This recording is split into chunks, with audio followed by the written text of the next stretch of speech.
আসসালামু আলাইকুম। আমার নাম মোহাম্মদ ওসমান। তো আমি আজকে দেশ ও জাতির কাছে কাছে কিছু তথ্য তুলে ধরতে চাই। এটা দেশ ও জাতির কিছু মানুষের কাছে ভালো লাগতেও পারে, আবার কিছু মানুষের কাছে খারাপ লাগতেও পারে। তো আমি প্রথমত যেটা বলতে চাই, বর্তমান বাংলাদেশ 5ই আগস্টের পরে যেই স্বাধীন হয়েছে, এই স্বাধীন হওয়ার পরে একটা সরকার গঠন হয়েছে। এই সরকারের প্রধান হলেন ডক্টর ইউনূস স্যার। আমি 2017 সাল থেকে ডক্টর ইউনূস স্যারকে চিনি। যেই সময় থেকে চিনি ওই সময় থেকে আমি একটা কথাই বলে এসেছিলাম যে ডক্টর ইউনূস স্যার দেশের সরকার প্রধান হোক সে প্রেসিডেন্ট হোক বা যাই হোক, কিন্তু সরকার প্রধান তাকে রাখা হোক। তো অবশেষে তা আমার আশা পূরণ হয়েছে 2024 সালে এসে। যাই হোক, আমি যেটা মূল কথা বলতে চাচ্ছি এটা হলো, এই সরকার গঠন হওয়ার পরে বিভিন্ন বাধা বিপত্তি, আজকে 4 মাস তার মধ্যে ঝড় চলে যাচ্ছে। উনি যেই সরকার প্রধান হলেন, উনি যাদেরকে উপদেষ্টা রেখেছেন তাদেরকে নিয়ে আলোচনা সমালোচনার অভাব নেই। সব কিছুর ঊর্ধ্বে যেটা মূল, আমাদের দেশের রাজনৈতিক দলগুলো এবং বৈষম্য বিরোধী ছাত্র আন্দোলনের যারা সমন্বয়ক এবং যাদেরকে উনি উপদেষ্টা রেখেছেন, তাদের অনেকেই তার সাথে একতাবদ্ধভাবে কাজ করতে পারছেন না।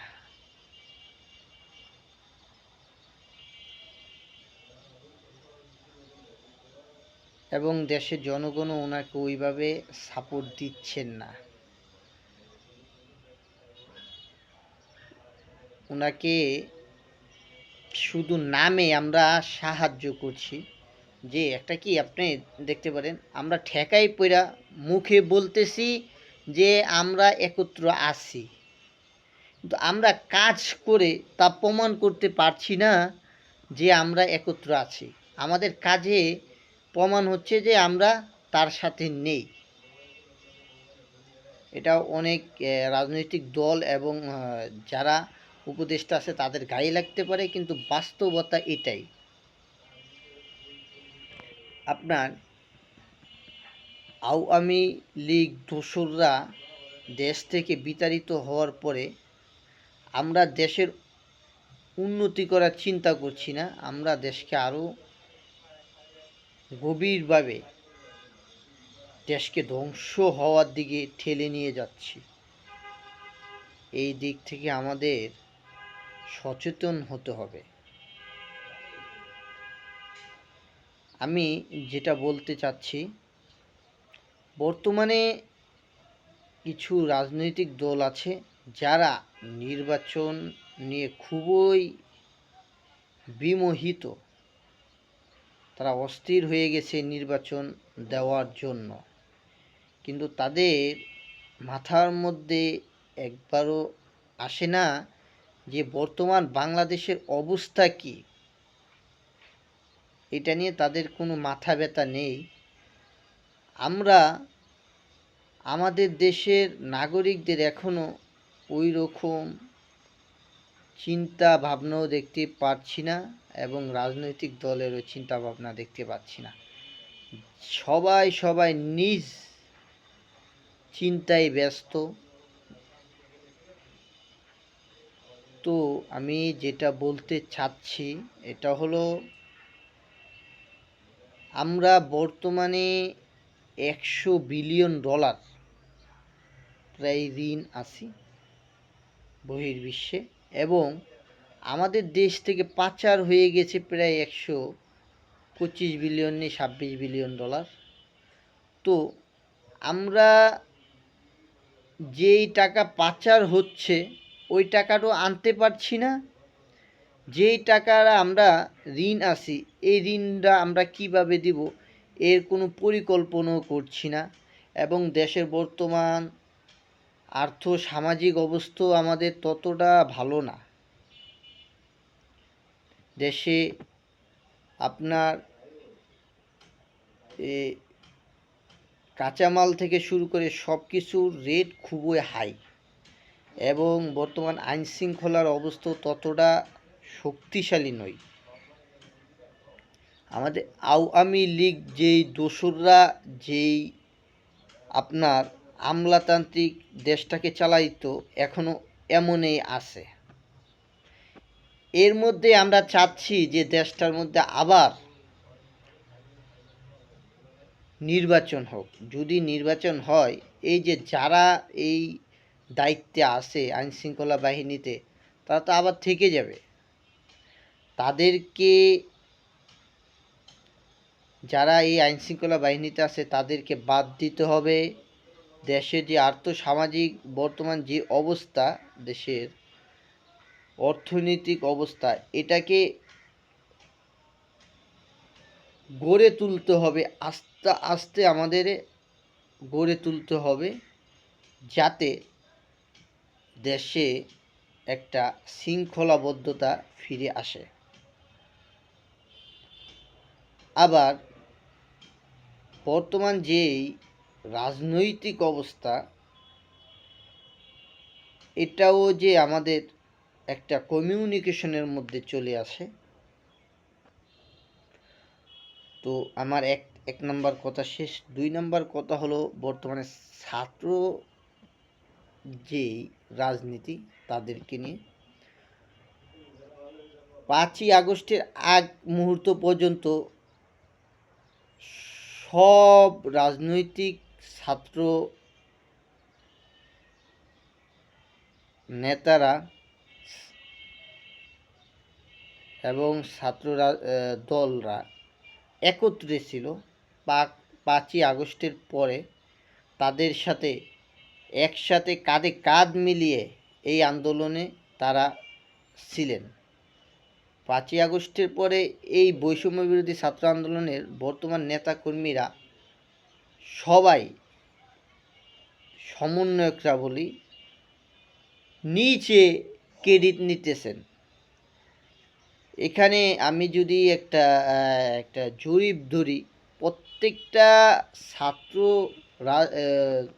দলের নেতাকর্মীদের, ছাত্র অধিকার পরিষদ, ছাত্র ইউনিয়ন পরিষদ, ছাত্র শিবির, ছাত্র দল এবং যারাই ছিলেন এই ছাত্র রাজনীতির সাথে মানে নেতারা বা কর্মীরা, তারা সবাই কিন্তু এই আন্দোলনে ছিলেন।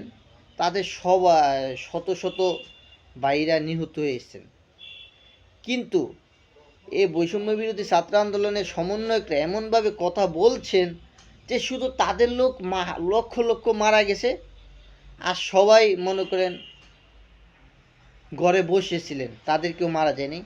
আমি একটা জরিপ দেখলাম, ছাত্র দলেরই প্রায় 200 জন নেতাকর্মী মারা গিয়েছেন, শুধু ছাত্র দলের। ছাত্র শিবিরেরও প্রায় 100 জনের মতো মারা গিয়েছেন, এবং বিভিন্ন গণ অধিকার পরিষদ এবং বিভিন্ন নেতাকর্মী প্রায় শত শত মারা গিয়েছেন, শুধু ছাত্র রাজনীতির যে নেতাকর্মী তাদের। শুধু বৈষম্য বিরোধী ছাত্র আন্দোলনের নেতাকর্মী একা মারা যান নাই। এবং দেশের যে বর্তমান পরিস্থিতিতে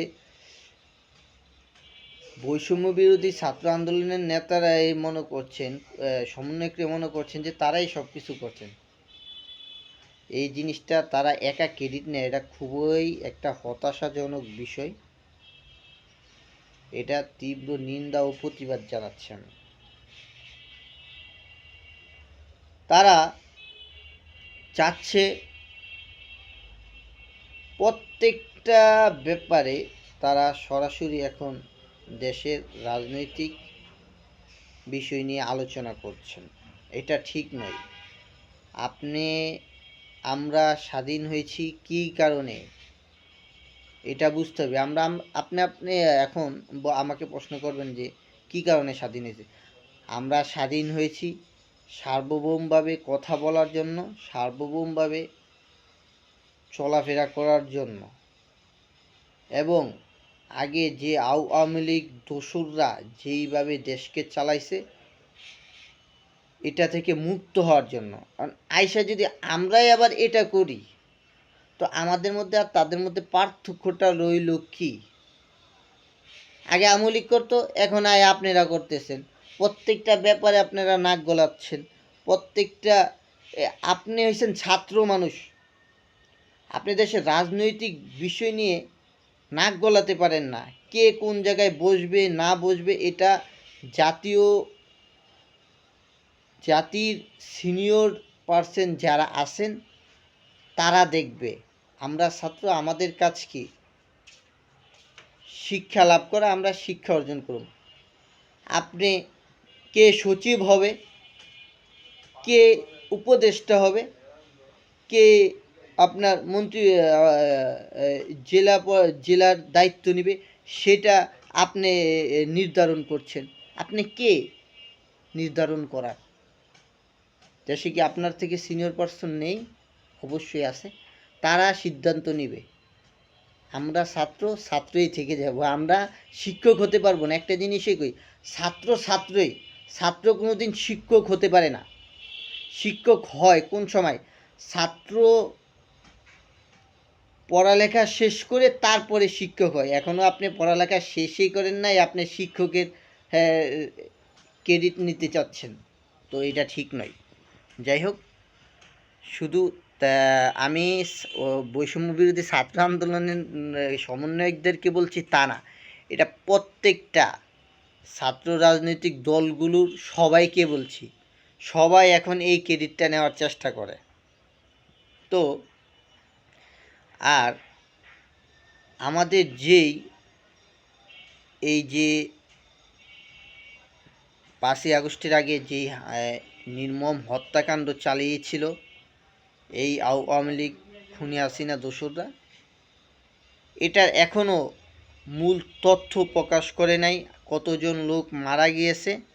এটা একটা জরিপ তৈরি করা হোক এবং 2013 সাল, 2018 সাল, 2019 সাল, 2009 সাল সব মিলিয়ে আওয়ামী লীগ খুনি হাসিনা কতশো লোক মেরেছে এর একটা জরিপ তৈরি করে দেশের কাছে উপস্থাপন করুক যে এই খুনি হাসিনা কতটা নির্মম, নির্বিচার এবং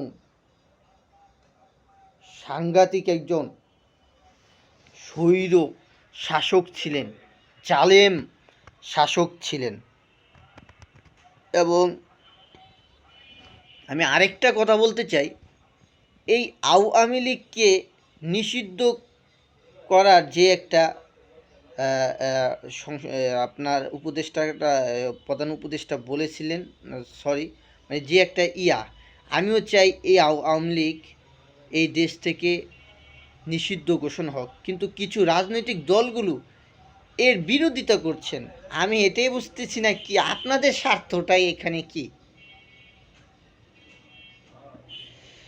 এই আওয়ামী লীগের মতো এত নির্মম কোনো দল হতে পারে না। হাজার হাজার হুজুরকে মারছে, হাজার হাজার আমাদের ভাই বোনদেরকে মারছে। 2013 সালের ওই ঘটনায় কত হাজার হুজুর মারা গেছে একমাত্র আল্লাহ ভালো জানেন। 2008 সালের ঘটনা আমরা যদি বলে থাকি, 2018 সালে লোক এত মারা যায় নাই, কিন্তু নির্মমতার শিকার মানুষ কম হয় নাই। তাদের কর্তৃত্ব সারা বাংলাদেশে ছিল।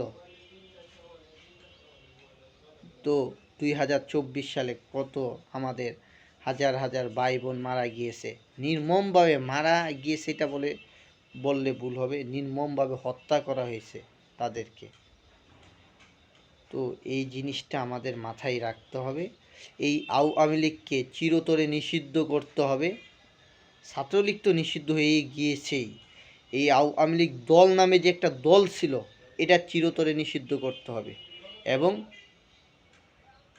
দেশের সব সাধারণ জনগণ একত্র হয়ে এই ডক্টর ইউনূস স্যারকে সাহায্য করতে হবে, কিভাবে দেশ সামনের দিকে এগিয়ে যাবে।